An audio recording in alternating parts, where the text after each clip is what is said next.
Welcome to the Huddle Sports Network, where we're breaking boundaries and redefining podcasting. Broadcasting live on 6 different platforms, we're bringing you the latest in sports like never before. Imagine tuning into real-time discussions, expert analyses, and fan interactions all at your fingertips. Each platform offers a unique experience, whether you're on YouTube, Facebook, or Twitch. We're not just sharing stories, we're creating a community of passionate sports enthusiasts. Join us as we dive deep into the evolution of podcasting, where every episode is a chance to engage, debate, and celebrate the world of sports. This is where your voice matters and the game never stops. Welcome to the Huddle Sports Network, where we're breaking boundaries and redefining podcasting. Broadcasting live on 6 different platforms, we're bringing you the latest in sports like never before, where sports passion meets podcasting brilliance. I'm Mike, the Bear fan, and alongside Bill, the Packer fan, and our buddy Ken Catalone, we're bringing you an incredible lineup of 38 diverse podcasters. Each one brings their unique flavor to the table, covering everything from game analysis to behind-the-scenes stories. Imagine diving deep into the minds of experts who live and breathe football, sharing insights that you won't find anywhere else. Hey, back again for the MMAniacs podcast. I'm Joe, joined as always by Bare Knuckle Ken. What's going on, buddy? Oh, not too much. Sitting here enjoying our lovely New York weather. Yeah. Hey, man, I liked the East Coast when I was there. It was, I like the snowstorms and all that good stuff. I've had one for almost 2 weeks straight. You can have some of it. I'll take it. I live in Cali where it's always sunshine, so I'll take some snow. My kids would love to build a snowman. They tell me they miss Vermont sometimes because they would go out back and play in the snow. And we had a brook behind our house. Right now, with the amount of snow we have, they could build a snow family plus an igloo for them to live in. Yeah. I mean, we used to have a brook right behind our house, so the kids would go out there and play in the snow and, watch the brook. The only thing is like when it rained, that brook would go up really fast. So it was like, we had to worry about our house getting flooded because it would fill up real fast. But, yeah, dude, I love the snow. I'm good with it. One of these days I might end up back in New England at some point. Who knows? But, I mean, if California keeps getting too crazy liberal, we'll see what happens. Although Vermont is super lib too, so. Yeah, I was going to say New York's heading that way too, so. Yeah, I'm going to have to find another place, maybe New Hampshire or something. Yeah. But, yeah, dude. So, we're a couple of days out from UFC 311. Sarukian versus Islam, the rematch. It's an interesting fight on paper. Sarukian is 0-1 against Islam, but they had a competitive first fight, and Arman has improved quite a bit since that time. So the question is, how different is this fight going to be? Like, did Arman improve enough to counteract Islam's just crazy grappling? Is it going to be a grappling match, or is Islam going to try to keep it on the feet? I don't think he'll try to keep it on the feet for the whole fight. Islam can't help himself. He's going to go for a takedown at some point. He just can't help himself. But I wouldn't be shocked if a good majority of the fight is on the feet, because I think at least from the little bit I've gleaned from it, he's trying to get himself known more as an all-around fighter instead of just a super elite wrestler with some stand-up. Well, I can understand why you would want to do that, because it's going to get him more money. Being more entertaining is going to get him more money. But and Islam isn't a terrible striker. He's got better striking than Khabib. But I was just talking to my professor about that today. I was like, I actually like Islam better than Khabib, even though I think Khabib is the better grappler. It's not like by a landslide, but I do think Khabib, he's such a specialist. I think Khabib is the better grappler, but Islam, I like that he's not afraid to mix it up. Like I like that he's like a stand-up version of Khabib. You know, like he's like a little less grappling, but a lot better stand-up than Khabib. But he also leaves his chin out there, and you know, if it's just a matter of Islam is so smart. That's the thing, is that like he's willing to mix it up with guys that he's not worried about. You know what I mean? Like, and he even mixed it up with Poirier a good bit, which he should have been worried about because Poirier has one punch knockout power. Yep. Like, but he felt like, well, if I ever get in trouble, I'm just going to take him down, and that's what he did. You know, like in Poirier, to his credit, his work with Marab was miraculous. His takedown defense and his standing up from being taken down, like, was much improved. He gave Islam a really good fight. So it's interesting because I agree with you on one hand that, you know, I think Islam might want to, you know, keep it standing because Sarukian is also a really good grappler. But Islam leaves his chin out there, man. And one of these days he's going to get clipped. You know, he's already been clipped once. You know, that's where his one loss came from. He got clipped early in his career. I think it was even his UFC debut, might have been. He got clipped. So it's possible that he gets clipped again. But I just think Islam is so smart that it's like he's only going to put himself in those situations if he's absolutely sure that he's not going to get knocked out. You know what I mean? Like, I'm not worried. Like, Islam is like, okay, if the dude has serious one punch knockout power where it's like one punch can end the fight, I'm not going to take the chance. But if he's got to, you know, string together a combination, I'm not worried about that because I might get clipped once, but I'm not going to get fucked up on the cage by, you know, 10, 15 shots in a row. It's not going to happen. Like, so I think he gives Sarukian a chance standing up. That'll be interesting. We'll see how much Islam's striking has progressed because I'm obviously, like, when you have the grappling that Islam does, what do you work on? Like, you know, do you think he just trains wrestling all day in Dagestan? Like, or whatever? Do you think that he's just like grapple? No, I think he's like, you know, he sees the one hole in his game and he's like, I want to fix that. Like, I want to make that. And I don't even know so much that it's a hole, but I'm just saying it's definitely, he's lopsided in that aspect, right? Like, his striking is nowhere near as good as his grappling, but his striking isn't shit. Yeah. Right? It's not shit, but it's not elite level. And, you know, so I wonder, like, is he like, hey, you know what? I want to have elite level striking too, you know? Because you look at a guy like Topuria has elite level striking, and he has really good grappling. Like, he's an all around guy. And if you're Islam, you got to know Topuria is coming for you. Like, he's already made it known. He's already made it known that he wants to fight you. So yeah, Islam. Not only has he made it known, it seems like with the way Topuria's fights have been set up, Dana's kind of grooming him for that title shot there. Yeah, well, he has to fight somebody at 55 first. That's the thing, is he's going to have to take on a contender at 55 before he can even think about that title shot. And there's still guys in his division that, you know, he needs to defend against. So there's not many, though. And the guys right now, you're kind of like scraping to find contenders that are worthy of a title shot, because I was going to say that's kind of what I mean with it. Is that he's done a decent job of cleaning out his division, and I only think he'd have to fight maybe one fight, but before he's got to fight Islam. It would not shock me if they. Yeah, it would not shock me even if they went just straight champion versus champion with it and didn't make him fight anybody.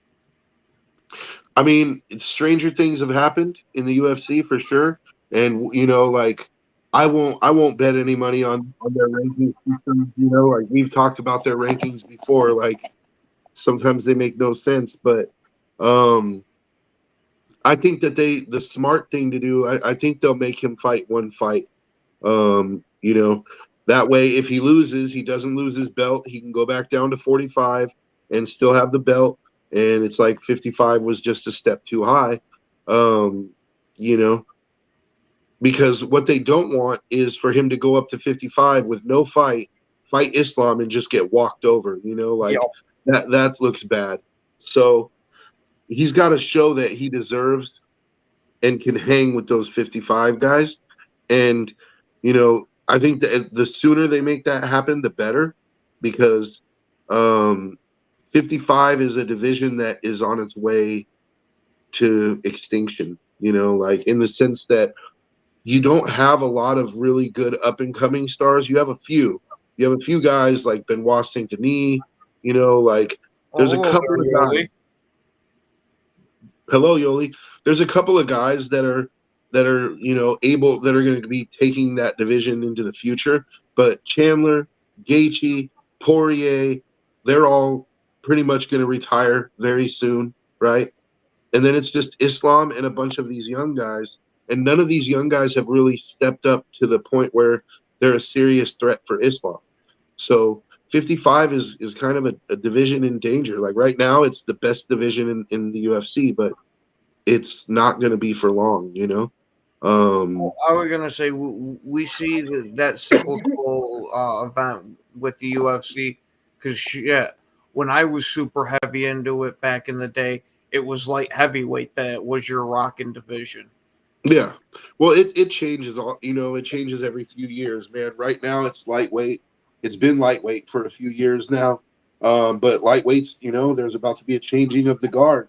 And then welterweight too. Like welterweight is kind of it had a time there with Masvidal and Usman and Covington and Leon Edwards and you know, like there was that time where it wasn't the best division in UFC, but it was a really solid division. And then, you know, Gilbert Burns, like the top 10 was solidified, you know what I mean? There was good competition there. But now it's like you have younger guys that are coming in. It's the opposite of lightweight basically, where it's like the younger guys are already starting to jump into that top 10, you know, top 5 even, rather than like in lightweight where it's like, you know, the 1 through 5, it's like, you know, it's Chandler, or I mean not Chandler, it's Gaethje, it's Poirier, it's Charles Oliveira. That top 5 hasn't changed much in the last couple of years, you know, but in welterweight, you've got Ian Machado Gary, who just put on a phenomenal fight against Shavkat, like a much better fight than I thought he would. He had Shavkat in trouble. Like he had that rear naked choke, you know, this close to finished. And we talked about that. Like it was just a matter of getting his hand over the shoulder and that fight's over. And you could see the shock and the fear on Shavkat's face when he was in that position. Shavkat's like, oh shit, like I might be the one going to sleep, you know, like. So, you know, that's an interesting thing. You know, Machado Gary, he definitely deserves to be in the top 5. You know, you have Shavkat. There's some good guys at 170 that are moving up. You know, moving up the rankings, and they're moving up faster than the lightweight division. You know, it's like the gatekeepers at 155 are still holding off the young lions for now. You know what I mean? It's like, so, but those guys are going to be gone soon. And the only thing left to replace them is Max is probably going to go up to 55. So you'll have Max, and he'll be the fun striker of the division, you know. He'll give us some more. But isn't he a little bit long in the tooth himself? Yeah, well, he's 32. You would think he's older because he's been in the UFC for so long. He's been in there like 14 years already, dude. Like, you know, but he got in there like really young. So he's still got a couple years, I would say. I think he's like 32, 33. You know, when you're at those lower weights, like lightweight down, it's like 35 is kind of where you're starting to go south, dude. Um, there's nobody fighting at 40 in the 155 division. You know what I mean? Like you can't hang with these young, fast guys anymore.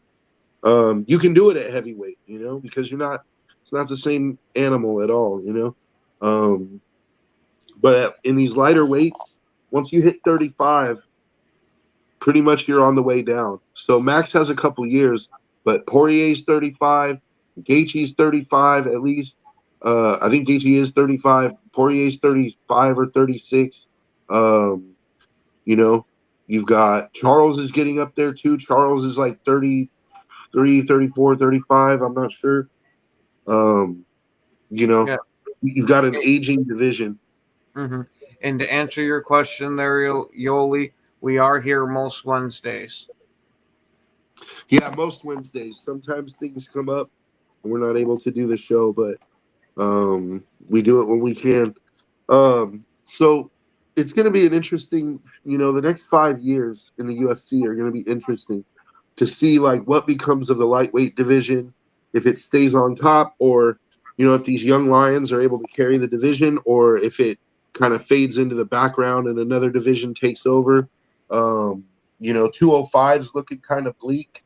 Heavyweight after Aspinall is looking really bleak. Like there's just nobody. Heavyweight is another division where they're aging out. You've got guys like Derek Lewis, who can still knock out a freaking donkey, but he can knock out a horse with a punch. But it's like he's 30-something years. He's got to be close to 40. Like they're aging out, and you got guys like Tuivasa, who is very entertaining, but doesn't really have the skill set yet to become a champion. I mean, he would get wiped by Aspinall, easily mopped. So heavyweight's in trouble. They need a new crop of fresh blood to get in there, and I think one of the lower divisions is going to end up taking over. 35 is a pretty good division. You have O'Malley, you have Merab. 45 is flyweight is another pretty good division. You have guys coming up. Pantoja's on a roll, but I don't, somebody's going to beat him at some point. Like, I honestly thought he should have lost to Moreno, but I can understand. I'm not going to call it a robbery, but I felt like the last fight with Moreno should have got tipped towards Moreno, but it is what it is. So yeah, we got a lot on the table these next, few years, but good pay-per-views coming up. Arman, we'll see what happens, man. I'm not putting my money on Arman, but yeah, oh hell no.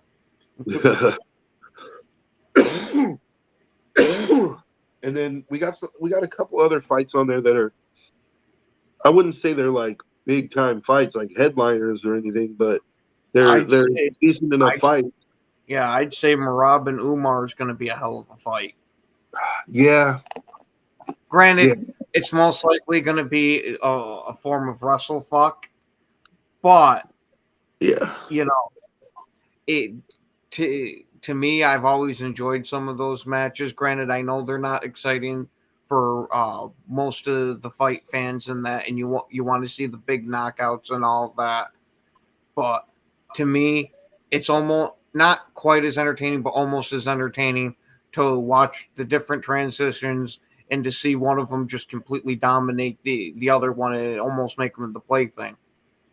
Well, and that's going to be what happens ultimately. Like, you're right in the sense, like, I do think it's going to be a wrestle fuck, but it's not going to be I don't see it becoming a back and forth wrestle fuck. It's like one of these guys is going to be able to impose his will on the other, and it's going to be a 5-round grapple fuck of one guy dominating the other guy. The only interesting question there is who's going to be the one that is able to impose his will. Merab has crazy ass cardio. Like he can keep that pace up for 5 rounds, and he likes the ground and pound. He doesn't get a lot of finishes. I don't know, man. I like Merab a lot, but I'm kind of leaning towards Umar. What makes you pick Umar over Marab? Grappling skill. Like, you know, Abdul Manap, Khabib's dad, he trained. He was a very, very, I won't even say very good. He was an excellent trainer. And the reason is because with trainers, a lot of the time, trainers they'll have their fighters fit a certain style that they think is good for them, right? But sometimes they ignore the things that the fighter actually does well. They force them to conform. It's just like in the NFL when they run an offense that's not suited to their players, right? Mm-hmm. Abdul Manap, on the other hand, he's not trying to make everybody Khabib, right? Yep. Like he gives everybody Khabib's grappling skill, more or less, right? Like mostly less, but still up. Well, because Khabib is in a class all his own with grappling. Uh-huh. Like, I'm sorry, but I don't think any of the other fighters that Abdul Manap trained have the grappling skill of Khabib, not even Islam. And Islam is one of the best grapplers, if not the best grappler in the world, right? In the UFC. But I still don't think he's as good of a grappler as Khabib. But the thing is, Abdul Manap was like, let's find out what you do well. Like, I'm going to give you the grappling base so that no matter what, you have this. But let's find out what you do well, and let's incorporate that into the game plan as well. It's like with Islam, right? Islam likes to strike every once in a while, and he's not terrible at it.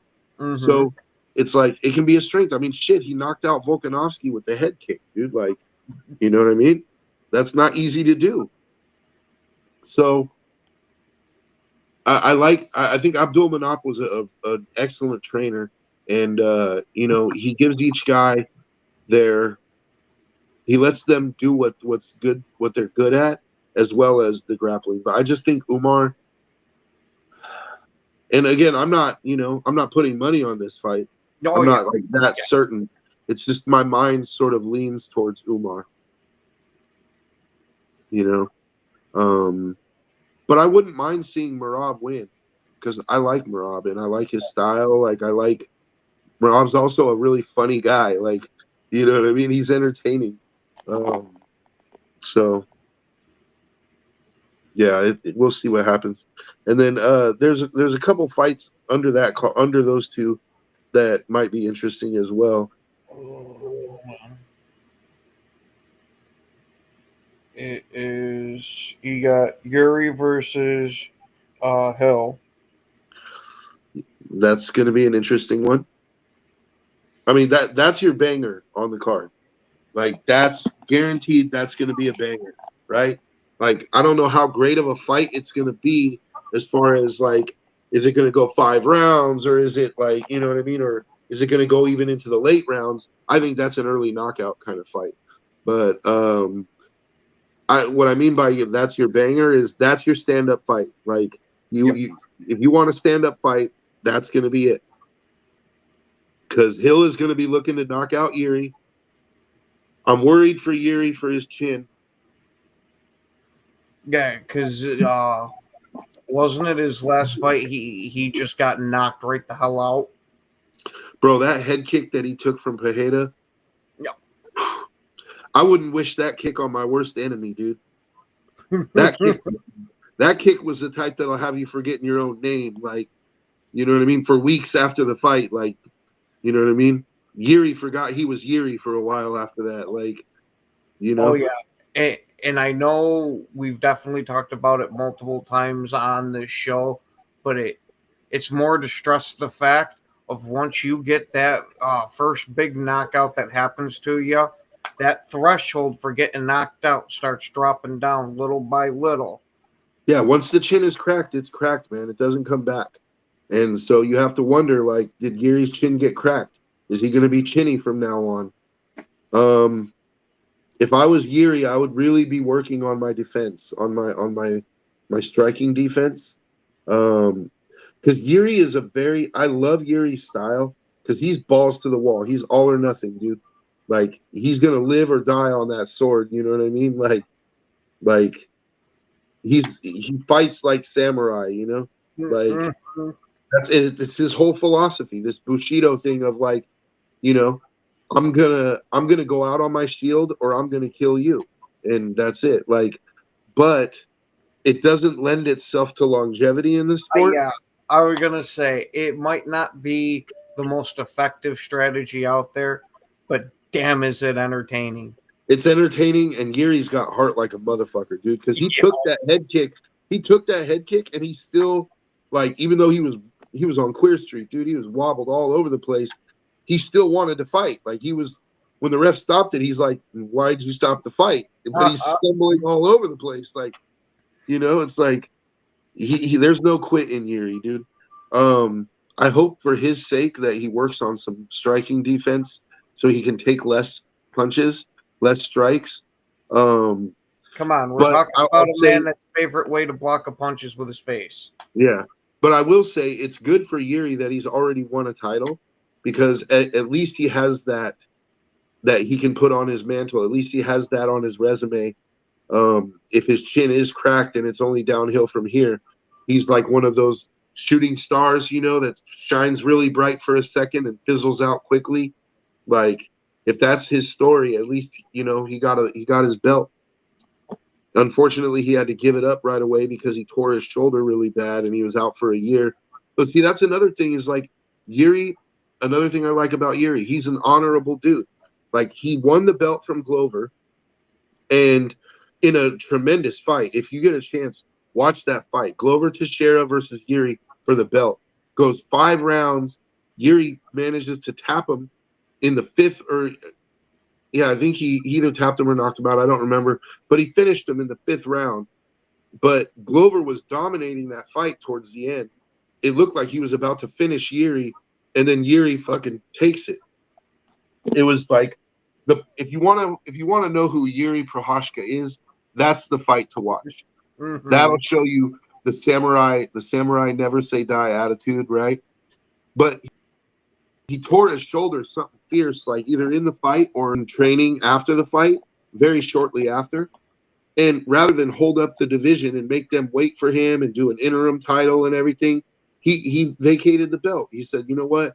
I'm going to be on the shelf for at least a year. I don't want to hold the division up. Go ahead and I'll be back." That's an honorable dude, Oh, absolutely. You got to give him some credit for that. It might not have been the smartest move financial wise for him. I was just gonna say, because that wouldn't have been what I did. Yeah, I wouldn't have I'm done the holding on same. to that belt. I'm doing commercials. I'm getting that extra money from being the champ. But Yuri, it's not about the money. It's about honor, and he did the honorable thing, and that's dope. Like I respect Yuri for that. He really does live his life by that code of Bushido. He wants to be an honorable person. He considers himself a samurai, and that's cool. Now, as far as Jamal Hill goes, I never in my life I won't say never in my life, but never in the UFC have I seen such a big crybaby as Jamal Hill. Like that dude is the biggest bitch, and I'm gonna go ahead and say it. He's the biggest bitch in the UFC. Like you got your ass handed to you by Pereira. You kicked him in the nuts, and Herb Dean went to step in, and Pereira was like, "No." Did you see that? How he just like put his hand on Herb Dean? He's like, "No, just stay out of it," and then proceeds to like left hook uppercut this motherfucker into next week, right? Bow. Hill's done.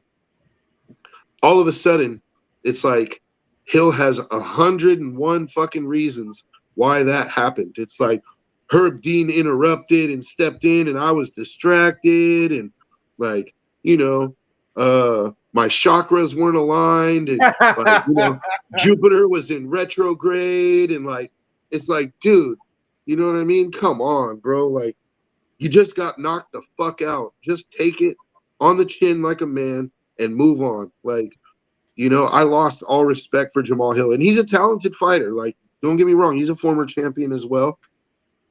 But I just lost all respect for him with this whole thing with Pereira, and I'm hoping. See, the thing is, I don't want Hill to beat Prohashka because I like Yuri. I want Yuri to fuck him up. But I kind of do want Hill to get a title shot at some point, so that Pereira can put it on him one more time, dude. So there's no more excuses. Poatan, I want Poatan to just give him that Poatan, give him that head kick knockout that just sends Jamal Hill into retirement, where he can't show his face in public anymore because he just talked so much shit about it being a fluke and this and that. Like, bro, So, but that's the banger on the card. I'm looking forward to that fight. I'm actually looking. I think that fight will be more entertaining than the main and the co-main. To be honest with you. Yeah, I can definitely see that one being more entertaining because the other two look like they're mostly going to be wrestling matches.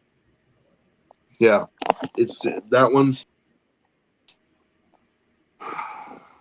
going to be the banger on the card. So we'll see what happens. What are you thinking for that Hill versus Prohashka fight? Like, what's your pick on that one? Yeah, Hill, I'm honestly not really too familiar with him. I've seen a couple of things of Yuri, and I like some of his stuff, but I am worried about how he's going to react after getting that devastating knockout that he suffered, because I've seen it all too many times in boxing.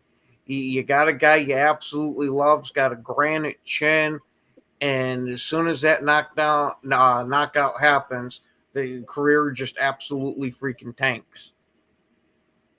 Yeah. And especially you're not wrong. Especially with his fighting style of charging headfirst into battle, and that's not a style that lends itself too well into making the corrections for it. Now, if he can change his style a little bit, it's only going to help massively improve his longevity. But I don't know, and like how you were saying with how he lives his life according to the Bushido there, that I don't know if he's that type of guy that's going to want to change it. It's going to be one of those, I'm going to fight my way or not at all. Yeah, I won't argue with you on that. But it's to his detriment, and I really don't want to see Yuri turn into Chuck Liddell, where it's like you taking 8-9 bad knockout losses in a row. You know what I mean? Like, I don't want to see that for Yuri. Like, he's too honorable a dude. I think if he gets knocked out by Hill and he gets knocked out one more time after that, he should go ahead and hang him up. I'd rather go out on 3 knockout losses than 9. Yeah. And like I said, Yuri won a belt. He's already accomplished more than 90% of the guys in the sport. Very, very, very. If you really think about how many fighters the UFC have on the roster and how many of them have been champions, it's less than 10% probably that have been champions. So you've already done better than 90% of the guys in the sport. That's nothing to hang your head about. You know what I mean? But I also don't want to be sitting here writing Yuri's eulogy right now. You know what I mean? Because he's still alive, and I'm hoping that this is the fight. I'm really hoping this is the fight that he needs right after that bad knockout.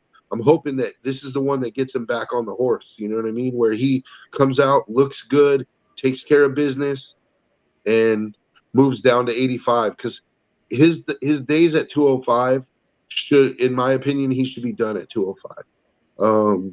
You won a belt there, but now you've lost to Pereira twice. You're not getting another shot. Pereira's not losing anytime soon. So you want to be a gatekeeper at 205, or do you want to go down and try to win a belt at 85?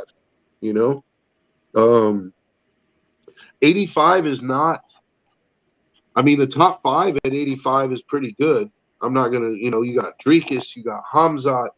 Oh my god, dude, Hamzat versus Yuri.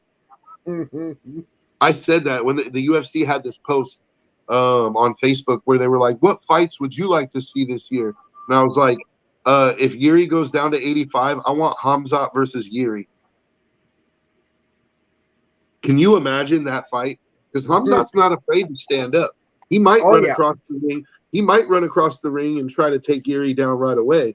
But I don't know, man. Like I think there's an equal chance that he's like, I want to see what this dude has from the feet. Like, because Hamzat is supremely confident wherever the fight goes.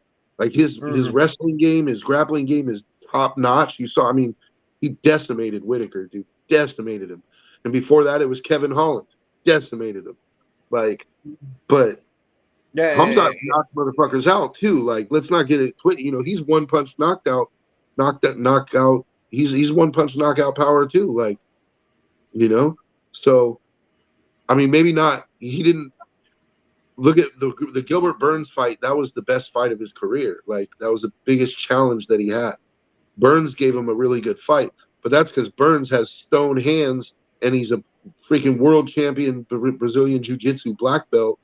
Like, Gilbert Burns, Durinho, he's no joke, dude. Like, that fight was a phenomenal fight. That's another one. Write that one down, dude. So next week we can talk about it. Watch that Hamzat versus Durinho fight. Hamzat versus Gilbert Burns. Watch the full fight because it's a 3-round fight, but they both are just so gassed by the end of it because they both have their moments. Like Hamzat gets rocked and Hamzat's get like. He rocks Burns and he gets rocked, and it was a back and forth, like bloody stand-up war. And then it was a grapple fight. And like, dude, it was that was a tremendous fight. In my opinion, it should have been a candidate for fight of the year, if not one fight of the year. That was a really, really great fight. Then what was the Yuri fight that you wanted me to watch? Oh, versus Glover Teixeira for the 205 title. That was that's the epitome of Yuri right there, right? And if you want to see what Hamzat's capable of, like, look at that Durinho Burns fight, because Durinho forced him to stand up for a good chunk of that fight, and it was pretty back and forth, man. Like Hamzat took just as many shots as he gave, and good shots. You look at that at the end of that fight, Hamzat's face was pretty fucked up too. Like, well, I mean, his face, you can see he's taken a few beatings in its time. no, he had a cleft palate surgery when he was a child. Oh, okay. See, that's I why thought it was like this. Yeah. Yeah, okay. See, I thought it was one of those ones that you get from like the boxers there, that there's just been so much swelling, it's just now residual swelling that's going to be there forever. No, he had a cleft palate, I would assume, as a child. That's why I was like, when you said, like, I was like, his face was pretty fucked up, and then you gave that look like, well, it's kind of already always fucked up. I was like, don't do that. Like, Hamza, that's, yeah. We're gonna keep it somewhat PC, but I like Hamzat. Like I think he's supremely confident. I dig his confidence, man.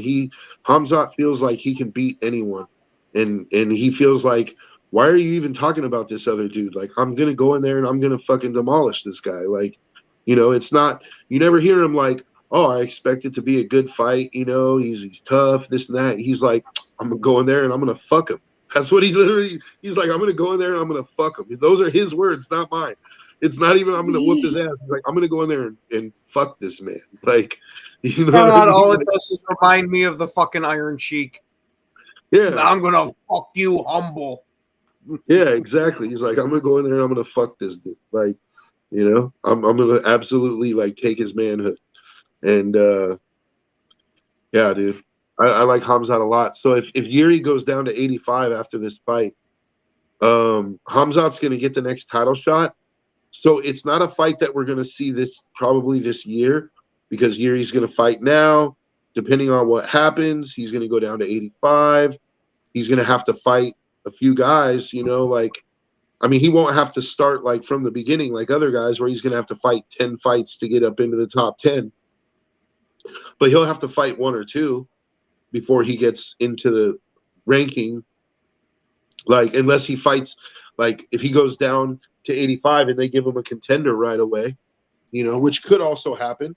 You know what I think would be another really good one is, let's say Yuri comes down to 85 for his first fight, give him Rob Whittaker. Yeah, I was gonna say Whittaker's a pretty entertaining fighter. He might have not had the best luck as of recently. No, I mean, depending on how his jaw is healing, like, I mean, it's just a broken jaw, so it's like it should be like 8 to 10 weeks. He should be fine, right? But I'm interested in that fight because, Yuri's going to stand up, but Rob can do it all. That's Rob's game. That's Rob's in that fight. His path to victory is to mix it up, because Rob can Rob can bang, and Rob can kick. Mm-hmm. But he also has that. He also has that wrestling, and that wrestling is going to be, in my opinion, if he can mix it up, if he can work the strikes to get into a takedown, like come in, throw a couple punches or a punch and a kick, and then boom, shoot the takedown, change levels. Like, that's going to be huge for him, dude. And I think that's a tough fight for Yuri. Like, I'm not so much worried about Rob knocking him out. It could happen, but that's not how I would pick the fight to end. I think, Rob, if he wins, it's by decision. Yuri, if he wins, it's by finish. But I think that's a great fight, potential fight. And Rob, I mean, where's Rob in the rankings right now? Like, he just lost to Hamzat in 2 minutes. So he was what, number 1 or number 2? Strickland's number 1. So he was like number 3. He's got to have dropped at least a little bit. He's at 4 now. He's at 4. Okay. So if Yuri goes down to 85, it's not unheard of to give him a top 5 guy, to see if he's got it. Plus, Yuri has the advantage of being super popular. Yeah. Like, he's not like one of those guys like Ankalaev, the one that should have fought Pereira a while ago because he's been the number 1 contender for a long time, but the UFC is putting that fight off because they don't want Pereira going in there against a pure grappler, a pure wrestler. Like, they're afraid that the fight's going to suck, and it probably will. But from what I'm hearing, Ankalaev is next. Like, he's finally going to get his shot, and he might beat Pereira.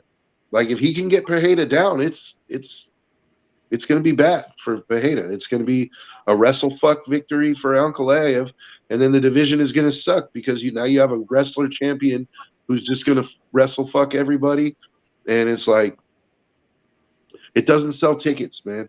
You know, Pereira sells big money.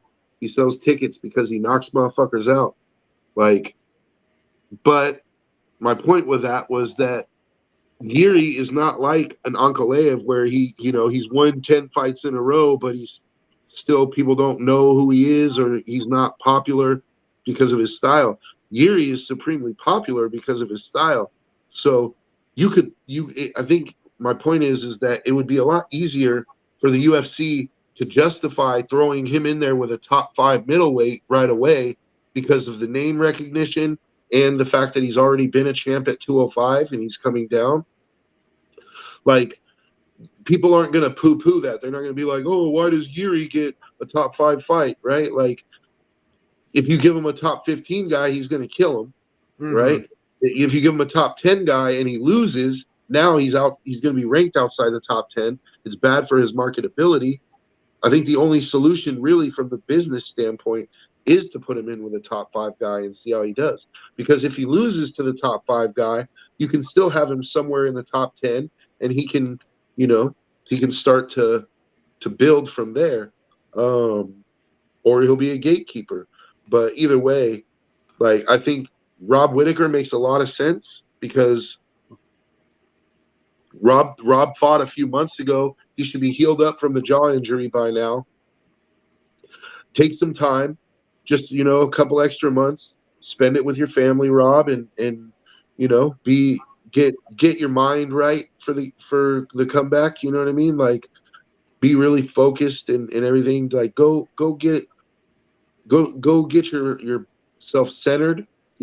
Wait a couple of months, and then after this fight with Hill, wait for Yuri to come down. Book that fight for like September. July, somewhere between July and September, book that fight. And if Yuri wins, give him a title shot. Because, I mean, there's a lot of great fights to be made with Yuri at 85. You have Yuri versus Dricus. Whoa, dude, that's a fucking banger fight, dude. Like, whether win or lose for Yuri, that's a banger fight. That's gonna sell tickets, dude. That's gonna make money. You have Hamzat versus Yuri. That's going to make money. You have Strickland versus Yuri. That's going to make money. You have Whittaker versus Yuri. That's going to make money. You have Adesanya versus Yuri. That's going to make money. Like, dude, all those fights are potential main events, and they're going to make some dough. Depending on how Yuri does. I mean, if he loses if he loses the first 2 or 3 in a row, maybe not. But if he can hang in that division, if he, let's say, he beats Strickland but loses to Hamzat, gives Dricus a good fight, or let's say he beats Whittaker and loses to Hamzat, then beats Strickland, right? Like, people would definitely be interested to see him fight Dricus, or Adesanya. But yeah, if he goes in there and it's like he loses right off the bat to Whittaker, then he loses to Hamzat, and he loses to Strickland, it's like, at that point you might as well hang it up. Or you could try your luck at going back up to 205 if Ankalaev is going to take the belt off of Pereira, which, I mean, I don't think that fight's going to sell a lot of tickets, but it's going to be an interesting fight. Can Pereira withstand a nonstop grappling attack? Can he stand? Can he keep it standing? Is his takedown defense good enough to not get wrestle fucked and to land that shot that he needs? It's going to be interesting. Oh, absolutely. So, a lot on the horizon, And then, Conor McGregor just got a sexual assault lawsuit filed against him today for the thing that happened at the Miami Heat game, allegedly. I should point out allegedly, because the Miami Police Department investigated and filed no charges. So, after an investigation, the police decided that there was not enough evidence to charge McGregor, or that there was no case. So he was cleared as far as the criminal proceedings go. It's important that we throw that out there because, I don't want it to seem like we're jumping to, like we're the jury and we're already convicting the dude, Mm-hmm. In the interest of fairness, he was investigated by the police and found to not have committed a crime. So, but it just keeps getting worse and worse for this dude. You know what I mean? Like, Conor. Yeah, I know he loves the spotlight and all, but this seems more like a guy that really benefit from partying at home. I think it's worse than that. I think I see bad full-blown addiction.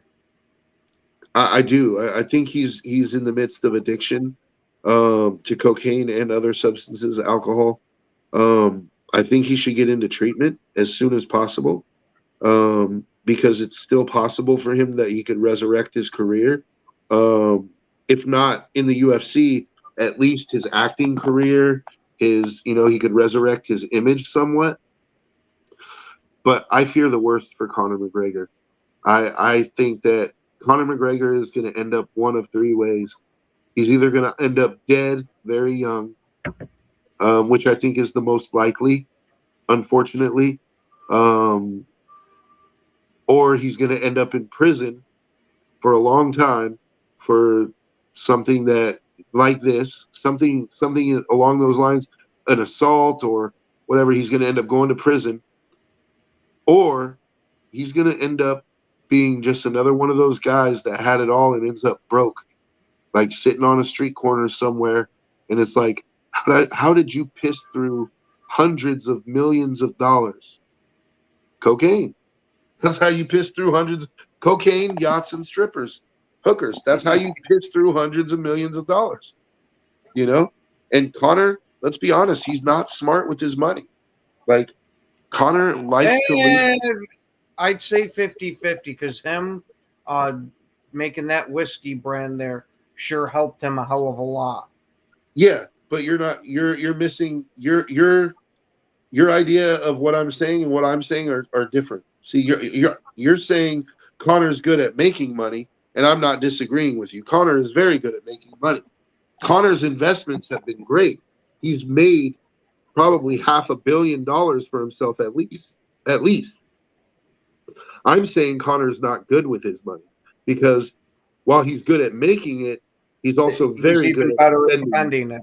Yeah. Okay. And Conor spends like he'll never run out, and I can see it on the horizon, tax issues where it's like, oh, he forgot to pay taxes this year and now he owes millions, and his home getting foreclosed on, and his wife leaving him because he can't stop, he can't keep his dick in his pants when he goes out.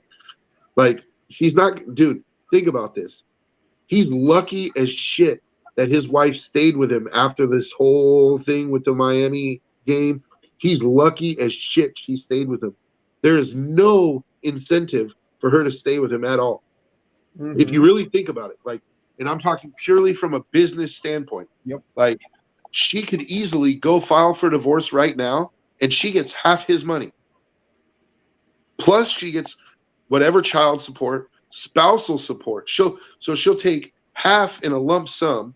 Then she'll also get spousal support for however many years, which is going to come out to some ridiculous number like 60, 70, 100 grand a month, right?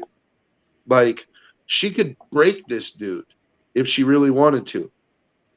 If I was Conor, I would really take that into consideration, and I'd be like, you know what? I love you, baby. Like, I'm done spreading my seed out there, dude. Like, from now on, it's just you and me till the wheels fall off. Like, can I buy you a necklace? Is there something that you want? You want a car? You need something, baby? You want some cash? Here, go shop and buy yourself something. Like, it's cheaper to keep her, dude. But he's not thinking about that. And I can really see Conor McGregor. There's going to be a 30 for 30 about him, or there's going to be a documentary about the rise and fall of Conor McGregor. I guarantee it. He's one of those guys that he took the world by storm when he came out. So he thinks that he needs to constantly be pushing the edge of shit so he can remain in the spotlight, even if it's not for good purposes. Mm-hmm. And what he doesn't realize is that Conor could have been cool. Like, you, after the Floyd Mayweather fight, when you made all your money, you want to come back to the UFC, fine, right? Like, you could have just lived after that. You could have retired, lived on your money for the rest of your life, and people still would have loved you. Like, your fans would have still loved you. You went out pretty close to on top, as close to on top as you can get. You know what I mean? And you didn't make a fool of yourself in public. You don't have videos of you sniffing cocaine off hookers' titties and shit. Like, it, you know what I mean? Like, because think about it. While 50% of the population that sees that video is going to be like, man, he's living the fucking life. Dude. Like, The other 50% is like, man, this dude is a fucking scumbag. Yep. You know, he's got a wife and kid at home, and he's sitting here snorting cocaine on a yacht with hookers. Like, you know, what an absolute douchebag. Like, and the sexual assault cases and punching the old man in the face at the bar. Like, I think those last two, I think were the absolute biggest hit to his reputation in that, because at least with the cocaine on the yacht there, you're kind of used to it a bit from the celebrity perspective of, oh, that's what just these wild crazy dudes do. But now you're getting into different forms of assault, and you don't have a good track record with anybody who's doing that. and not just that, but now his sponsors have started to take notice, and they're starting to pull their sponsorships. They're starting to pull his products off the shelves. They're starting to end their business partnerships with him. So now it's affecting the bottom line. Now it's like, see, Conor could go on spending as long as he has sponsors and he has products and he has this and that, because he's generating hundreds of millions of dollars. So he can spend hundreds of millions and still have hundreds of millions. But now that his sponsors have abandoned him, you can't spend like that anymore, Conor. Or guess what? Pretty soon, maybe 5 years, you're going to end up, oh, Conor McGregor in the news again, this time because of a $40 million tax debt that he now has to sell his house and declare bankruptcy and everything, and he can't afford to pay it. And now Conor McGregor is going to be going, he's going to go from caviar on a yacht to McDonald's in a shelter. You know what I mean? Like McDonald's in a one-bedroom apartment. Like, he could end up being one of those guys that now has to fight, even though he's way past his prime, and just getting his ass kicked absolutely every time just to live. Just to live. And yeah, trying to bank on your old name, and it doesn't work. Yeah, and we're not talking UFC stuff. We're talking local fights. Yeah, and here's the thing is that honestly, I mean, if something doesn't change, that's the best case scenario for Conor, is that he ends up broke. Like, and I'm not trying to shit on Conor, because I like Conor. Oh, I totally get where you're coming from. But that's best case, because worst case is a lot worse. Yes, they find him in an alley somewhere. They find him overdosed at his house. He leaves behind a wife and a kid and hundreds of millions of dollars because he just had to live that rock star life. And it's like the shooting stars, like I just said, man. They burn really bright and they fizzle out fast. And that's Conor McGregor to me. So I really, man, I would love to meet that dude so that I could tell him, like, bro, you need to get into treatment, like, now. Well, do you think he's the type of guy that's going to listen? Maybe not, but because to me, you can always plant like the guy you could spell it out for. Give him step-by-step details of where it's going, and he goes, fuck you, I'm Conor McGregor, I'll be all right. Yeah, but that's any addict, bro. Any addict, like, that's why I phrased it like I did. They're not going to get help until they hit bottom, dude. But the thing is you can plant the seed. You can tell them that there is a place whenever you're ready. There is a place that you can go to get help. And it's not Passages Malibu. It's not some celebrity rehab. It's like, go to AA or NA, bro, and like, do the deal. There's guys that are, rich that go to AA, like guys that are celebrities, that are sports athletes, that movie stars. And I'm not going to speak on them, but they've come out publicly and said that they're part of these organizations. You wouldn't be the first, but it might just save your life. But it is unfortunately that time. Yeah. Well, thank you guys for joining us on the MMAniacs. We'll be back next week to talk about the pay-per-view, see how our predictions went, see if the fights kind of went along the lines that we thought they would, or maybe we were totally wrong. That's the great thing about it is, sometimes you can get it totally wrong, but still be entertained, Yeah. right? So we'll see you guys next week for Bare Knuckle Ken. I'm Joe. Take it easy.